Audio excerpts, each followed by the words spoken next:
नमस्कार दोस्तों, हमारे प्रेम सागर ऑफिशियल 1 2 3 में आपका स्वागत है।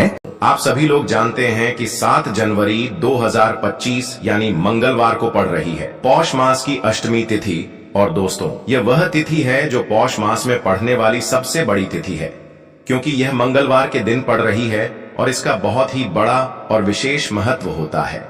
पूज्य गुरु जी ने कहा है कि अगर कभी भी मौका लग जाए और पौष महीने की मंगलवार अष्टमी तिथि को पड़ जाए तो आप लोगों को 2 लौंग वाला उपाय तो अवश्य ही करना चाहिए। इन दोनों का संयोग बहुत ही कम आता है। इसी के साथ में गुरु जी ने अपनी शिव पुराण कथा में बताया है कि इस दिन आपको 1-2 लौंग वाला उपाय तो आपको अवश्य ही करना चाहिए, क्योंकि ऐसा दिन पूरे साल में सिर्फ एक ही बार आता है। और दोस्तों, आप सभी लोग जानते हो कि मंगलवार अष्टमी तिथि का अगर सबसे बड़ा कोई उपाय है तो वह 2 लौंग वाला उपाय है। तो दोस्तों, मंगलवार अष्टमी तिथि के दिन आप लोगों को इस 2 लौंग वाला उपाय को जरूर करना है।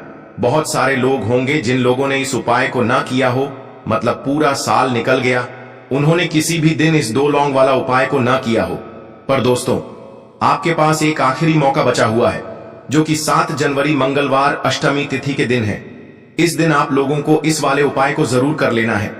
भले ही आपने पूरे महीने भर इस उपाय को ना किया हो, पर अगर आपने इस पौष महीने के मंगलवार अष्टमी तिथि के दिन अगर इस वाले उपाय को कर लिया तो आपको इस उपाय को करने का वह फल मिलेगा जिसकी आपने कभी कल्पना भी नहीं करी होगी। इसीलिए आप लोग इस वाले उपाय को एक बार जरूर कर लेना है, ताकि आप लोगों के हाथ से यह मौका न जा सके और आपको इस उपाय को करने का फल मिल सके। दोस्तों, यह उपाय पंडित जी ने अपनी अभी की ही श्री शिव महापुराण की कथा में बताया है। जी, इस उपाय को आज हम आपको बहुत अच्छे से समझाने वाले हैं। इस वीडियो को देखने के बाद इस उपाय को समझने के लिए आपको कोई और वीडियो को देखने की जरूरत नहीं पड़ेगी। तो चलिए दोस्तों, उपाय को शुरू करते हैं। देखिए, यह इस पौष महीने के मंगलवार अष्टमी तिथि के दिन यह इतना खास होता है, इतना महत्वपूर्ण होता है। देखा गया है कभी कभी बड़े बड़े पूजा पाठ अनुष्ठान से जो मनोकामना पूर्ण नहीं होते, वह पौष महीने की मंगलवार अष्टमी तिथि के दिन एक छोटे से उपाय करने से ही आपकी मनोकामना पूर्ण हो जाती है। और बहुत सारे लोगों ने इस उपाय को किया भी है और उनको इस उपाय को करने का फल भी जरूर मिला है। अगर आप लोग भी इस उपाय को करना चाहते हैं तो आप इस उपाय को पहले अच्छे से समझ लेना, सुन लेना, उसके बाद करना। आपको इस उपाय का फल जरूर मिलेगा और इस उपाय को कर लेने से आपके घर में चाहे किसी भी प्रकार की दुख और समस्या क्यों ना चल रही हो, आपको उसका कारण भी नहीं पता है कि भाई यह समस्या किस कारण से चल रही है। उसका कुछ भी कारण हो सकता है, जैसे पितृदोष हो सकता है या किसी भी तरह का मंगल दोष भी हो सकता है। तो इस दिन आप लोगों को यह वाला उपाय कर लेना है। यह एक ऐसा उपाय है जिस उपाय को अगर किसी विशेष दिन पर किया जाए तो भाई उस विशेष दिन का जो है वह तो हमें मिलता ही मिलता है, पर हमने उस दिन पर इस उपाय को किया है तो हमें उससे भी बड़ा फल मिलता है। और फल बहुत जल्दी मिलता है, क्योंकि आप इस उपाय को बहुत ही बड़े और विशेष दिन पर कर रहे हो। तो चलिए अब उपाय के बारे में बात करते हैं, लेकिन उससे पहले आप लोगों को यह जानना आवश्यक है कि आखिर यह उपाय किस समय करना है, किसको करना है और कैसे करना है। तो चलिए हम आगे आपको वीडियो में एक एक करके बता देते हैं। लेकिन उससे पहले, अगर आप लोग हमारे चैनल पर पहली बार आए हैं या फिर मेरी आवाज आज पहली बार सुन रहे हैं, तो हमारे चैनल को सब्सक्राइब जरूर कर लेना और इस वीडियो को लाइक करके कमेंट बॉक्स में श्री शिवाय नमस्तुभ्यम ओम नम शिवाय जरूर टाइप कर देना। तो दोस्तों, इस 2 लौंग वाला उपाय को हमें इस मंगलवार अष्टमी तिथि के दिन कैसे करना है, किसको करना है, किस समय करना है और कहां पर करना है, यह सारे सवालों के जवाब आपको इस वीडियो में मिल जाएंगे। और जो ये वीडियो देखेगा भाई, उसको 2 लौंग वाला उपाय जरूर करना चाहिए, क्योंकि इस दिन 1 लौंग का भी बहुत ही बड़ा और विशेष महत्व होता है। और जब बात आ जाए 2 लौंग वाला उपाय की, तो ये सोने पे सुहागा वाली बात हो जाती है और यह एक बहुत ही बड़ा उपाय हो जाता है इस मंगलवार अष्टमी तिथि का। तो अब दोस्तों, इस 2 लौंग वाला उपाय को आखिर करना किसको है, सबसे पहले हम लोग वह बात जान लेते हैं। तो देखो, घर की जो बड़ी माताएं बहनें होती हैं, उन माताओं बहनों में से कोई भी एक बड़ी माता बहन इस वाले उपाय को कर सकती है। और दोस्तों, अगर आप चाहें तो अपने घर में से सभी सदस्यों को भी इस उपाय को करवा सकते हैं। अगर किसी व्यक्ति की खुद की कोई मनोकामना है खुद की कोई दुख और परेशानी है जो कि वह अपने लिए ही करना चाहता है इस वाले उपाय को, तो वह खुद अपने लिए भी कर सकता है। बाकी अगर कोई घर में से ऐसा है जो कि अपने पूरे घर परिवार की सुख और शांति के लिए यह वाला उपाय करना चाहता है, तो भाई वह भी कर सकता है, उसमें भी कोई दिक्कत वाली बात नहीं है। कहने का मतलब यह है कि इस उपाय को हर एक सदस्य भी कर सकता है और पूरे घर परिवार के सदस्य के लिए घर की बड़ी माताओं बहनों में से कोई एक माता बहन भी कर सकती है। माताएं बहनें अगर घर में उपस्थित ना हो या वह यह वाला उपाय ना कर पा रही हो, तो फिर घर का कोई बड़ा सदस्य भी इस 2 लौंग वाला उपाय को कर सकता है, चाहे फिर वह पुरुष ही क्यों ना हो, उसमें कोई भी दिक्कत वाली बात नहीं है। उसके बाद में दोस्तों जो अगला प्रश्न निकल कर आता है वो यह आता है इस उपाय को लेकर कि आखिर इस उपाय को हमें किस समय करना है, सुबह के समय करना है कि शाम के समय करना है। तो देखो, इस वाले उपाय को आप लोग सुबह के समय भी कर सकते हो और शाम के समय प्रदोष काल में भी कर सकते हो। अब अगर आप पूछो कि भाई सबसे उत्तम समय कौन सा रहेगा इस 2 लौंग वाला उपाय को करने का, तो हम आपसे बस यही कहेंगे कि इस उपाय को आप सुबह के समय करेंगे तो ज्यादा बेहतर होगा। बाकी अगर प्रदोष काल शाम के समय भी करेंगे तो भी अच्छा होगा, उसमें कोई भी दिक्कत वाली बात नहीं है। तो अब दोस्तों जो अगली सबसे बड़ी और महत्वपूर्ण बात आती है वह यह आती है कि सुबह अगर हम उपाय को करेंगे तो हमें कितने बजे से लेकर कितने बजे तक के बीच में करना है, और शाम के समय प्रदोष काल में करेंगे तो हमें कितने बजे से लेकर कितने बजे के बीच में करना है। तो देखो, सुबह जितनी जल्दी हो सके आप उपाय को करने की कोशिश करना। बाकी अगर किसी कारणवश लेट भी हो जाओ, थोड़ी देर भी हो जाए, तो 10 या 11 बजे तक भी आप उपाय कर लेना, पर 12 बजे से ज्यादा देरी ना हो, ठीक है? इस बात का ध्यान रखना।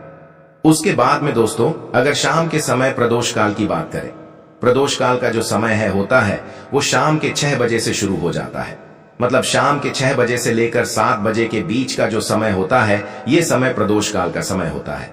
तो आप इस उपाय को 7 या 8 बजे के बीच में भी कर सकते हो। मतलब शाम के 6 बजे से रात 8 बजे के बीच में आप कभी भी इस वाले उपाय को कर सकते हो, उसमें कोई भी दिक्कत वाली बात नहीं है।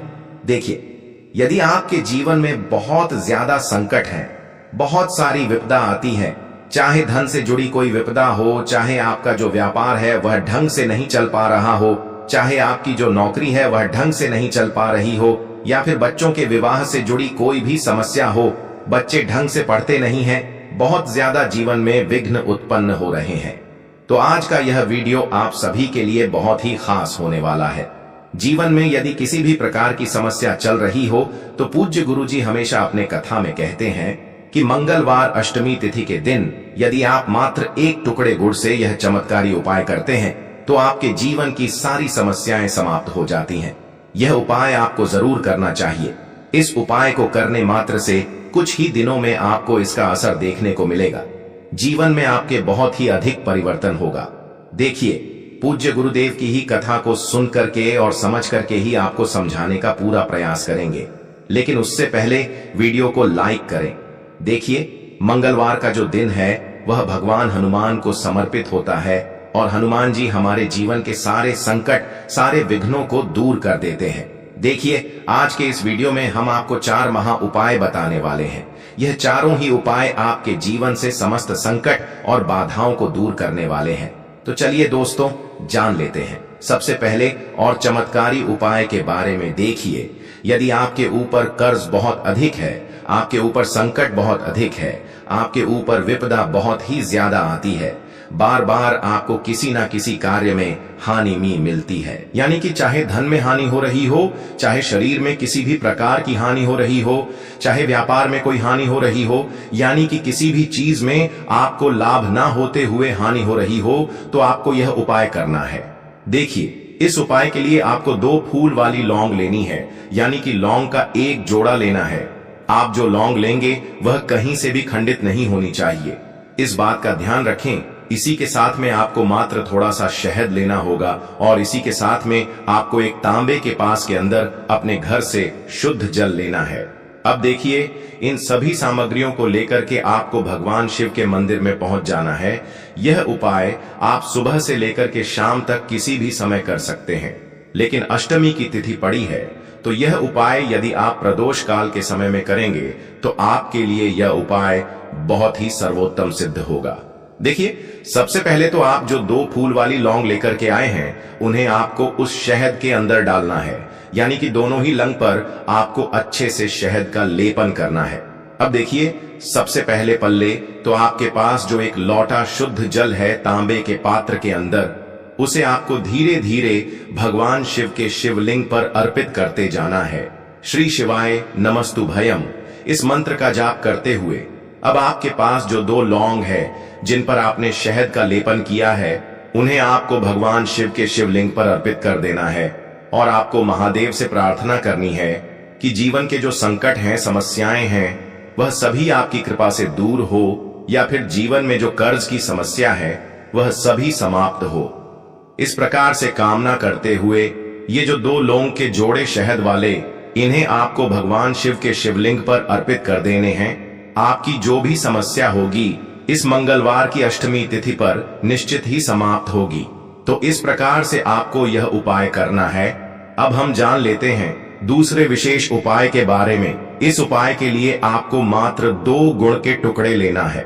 देखिए, मंगलवार अष्टमी तिथि का दिन है, इसीलिए आपको लाल चीजों का प्रयोग अवश्य ही करना चाहिए। लाल चीजों का प्रयोग करने से मंगल ग्रह का आपके जी में शुभ प्रभाव पड़ता है और लाल रंग तो हनुमान जी को सबसे अधिक प्रिय होता है।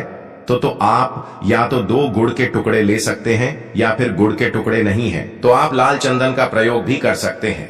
केवल आपको या तो गुड़ के टुकड़े लेने हैं या फिर लाल चंदन लेना है।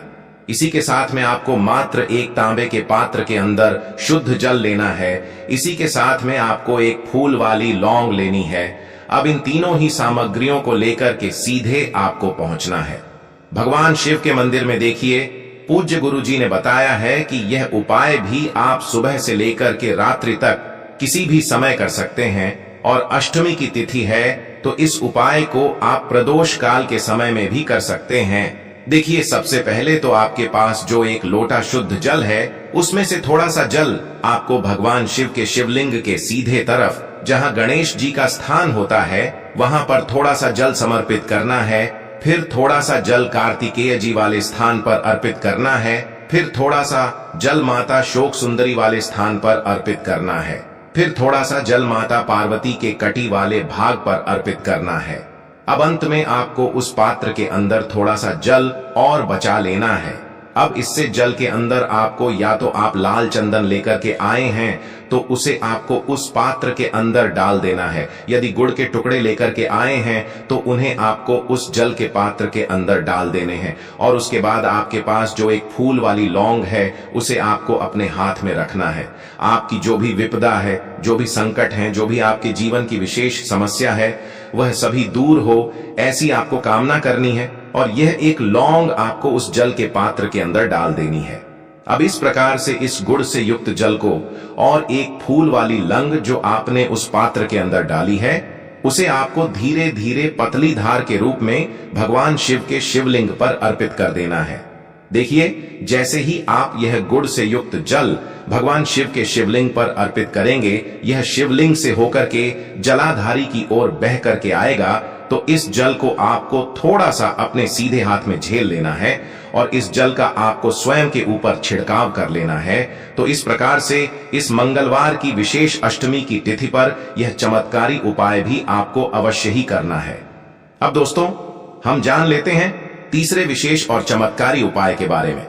देखिए, यह जो उपाय है, इसे भी आपको लंग से ही करना होगा। यदि जीवन में संकट, बाधा और कष्ट बहुत ही अधिक उत्पन्न हो रहे हैं, जीवन में ऐसी समस्या चल रही है कि हमें पता ही नहीं चल पा रहा है कि जीवन में क्या चल रहा है, यानी कि जीवन में कर्ज की स्थिति बनी हुई है, जीवन में लोड बहुत अधिक रहता है, टेंशन बहुत अधिक है, जीवन में भार बहुत अधिक है, तो आपको यह उपाय करना चाहिए। देखिए, इस उपाय के लिए आपको मात्र एक फूल वाली लौंग लेनी होगी। इसी के साथ में आपको मात्र एक लोटा शुद्ध जल लेना होगा, तांबे के पात्र के अंदर अपने घर से। अब देखिए, आपको क्या करना है कि यदि भगवान शिव बरगद के पेड़ के नीचे हैं, बरगद के पेड़ के नीचे भी शिवलिंग की स्थापना होती है, तो ऐसा बरगद का पेड़ है जिसके नीचे शिवलिंग है, तो वहां पर इस लौंग को और एक लोटे जल को लेकर के आपको पहुंच जाना है। जो कि टकेश्वर महादेव कहलाते हैं, वहां पर आपको पहुंच जाना है। यदि आपके घर के आसपास बरगद का पेड़ है लेकिन शिवलिंग नहीं है, तब भी आपको ये उपाय बरगद के पेड़ के नीचे ही करना है। और बरगद का पेड़ आपके घर के आसपास है ही नहीं, तो यह उपाय आपको शिवलिंग पर कर लेना है। देखिए, सबसे पहले तो आपके पास जो एक फूल वाली लौंग है, इसे आपको उस जल के पात्र के अंदर डाल देनी है। अब इस लौंग से युक्त जल को आपको बरगद के बड़ के नीचे जो शिवलिंग है, यानी कि वटकेश्वर महादेव हैं, उन पर आपको समर्पित करना है। जल को आपको अपना जो मुख है उत्तर दिशा की ओर रख करके ही समर्पित करना है और आपको वटकेश्वर महादेव का मन में स्मरण करते रहना है। यदि शिवलिंग के वहां पर इस उपाय को कर रहे हैं, तब भी आपको वटकेश्वर महादेव का ही मन में स्मरण करना है। तो इस प्रकार से जीवन की संकट और समस्याओं को दूर करने के लिए चमत्कारी उपाय भी आपको करना चाहिए। अब हम जान लेते हैं चौथे और सबसे अंतिम विशेष उपाय के बारे में। देखिए, यदि आपके विवाह में किसी भी प्रकार की समस्या आ रही है, विवाह जो है वह होते होते रह जाता है, विवाह के लिए आप बहुत अधिक प्रयास कर रहे हैं लेकिन आपको उसमें सफलता नहीं मिल पा रही है, या फिर यदि आपका जो कर्ज है वह दिन प्रतिदिन बढ़ते ही जा रहा है, तो आपको यह उपाय करना है। साथ ही साथ मंगल दोष से जुड़ी हुई समस्त समस्याओं को दूर करने के लिए भी आप यह उपाय कर सकते हैं। तो देखिए, इस उपाय के लिए सबसे पहले तो आपको मात्र थोड़ा सा लाल चंदन लेना होगा। देखिए, लाल चंदन का पाउडर यदि आपके पास है तो उसे आपको ले लेना है। इसी के साथ में आपको एक लोटा शुद्ध जल लेना होगा तांबे के पात्र के अंदर। अब जो आपने एक तांबे का पात्र लिया है, उसी में आपको यह जो लाल चंदन का पाउडर है, सबसे पहले तो इसे आपको डाल देना है उसी पात्र के अंदर। अब देखिए, इस प्रकार से यह लाल चंदन से युक्त जल तैयार करने के बाद से सीधे लेकर के आपको पहुंचना है भगवान शिव के मंदिर में। देखिए, यह उपाय आप सुबह से लेकर के शाम तक किसी भी समय कर सकते हैं और प्रदोष काल के समय में भी आप इस उपाय को कर सकते हैं। अब देखिए, यह जो लाल चंदन से युक्त जल आपने तैयार किया है, इसे आपको भगवान शिव के शिवलिंग पर धीरे धीरे अर्पित कर देना है। मंगलेश्वर महादेव या फिर आरण मुक्तेश्वर महादेव का स्मरण करते हुए, कर्ज की समस्या है तो आपको आरण मुक्तेश्वर महादेव का स्मरण करना है, और मंगल ग्रह से जुड़ी समस्या है, मंगल दोष है, तो आपको मंगलेश्वर महादेव का स्मरण कर लेना है। तो दोस्तों, यह थे पूज्य गुरुजी द्वारा बताए गए कुछ बहुत ही खास उपाय। जीवन की सारी समस्याओं को समाप्त करने के लिए धन की अगर समस्या है तो उसको समाप्त करेगा, व्यापार में अगर कोई समस्या है तो उसको समाप्त करेगा, नौकरी अगर आपको नहीं मिल पा रही है तो उस समस्या से भी आपको मुक्ति मिलेगी, या फिर आप अपने जीवन में ओज तेज की वृद्धि करना चाहते हैं तो यह उपाय आपके लिए बहुत ही विशेष सिद्ध होने वाला है। आपके जीवन की सारी समस्याओं का अंत करने के लिए इस उपाय को आप जरूर करिएगा। इस उपाय के ये भी आपको एक लोटे जल की जरूरत पड़ेगी। एक लोटा जल आप ले लीजिएगा, लोटा आप तांबे का लीजिएगा, और जल हमेशा की तरह आपको अपने घर के किचन से ही लेना है। फिर इसी के साथ आपको एक हरा साफ साबुत मूंग का दाना लेना है। हरा साबुत मूंग का दाना जो होता है, जो खड़ा मूंग कहलाता है, वो आपको एक दाना ले लेना है। फिर इसी के साथ आपको एक चावल का दाना भी ले लेना है। चावल का दाना यानी कि अक्षर। फिर सबसे आखिर में आपको थोड़ा सा गुड़ ले लेना है। गुड़ आप एक टुकड़ा या 2 टुकड़ा ले सकते हैं। अब यह सारी सामग्री लेकर के आपको पहुंच जाना है शिवालय। इस उपाय को भी आप शाम को प्रदोष काल में या उसके बाद किसी भी समय कर सकते हैं। शिवालय। अगर आपको जानकारी अच्छी लगी हो तो वीडियो लाइक करिएगा। मिलते हैं फिर एक नए वीडियो के साथ।